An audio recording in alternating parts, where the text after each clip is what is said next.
আর লজ্জা পেও না হৃদয়, আমাকে সব খুলে বলো। তোমার কি মেশিনের সমস্যা হয়েছে?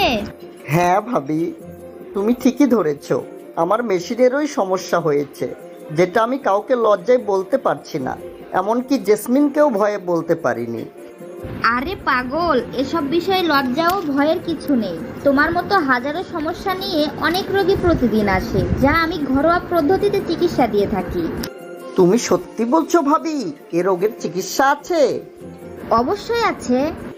কি সেই পদ্ধতি ভাবি? একবার আমাকে বলো না প্লিজ।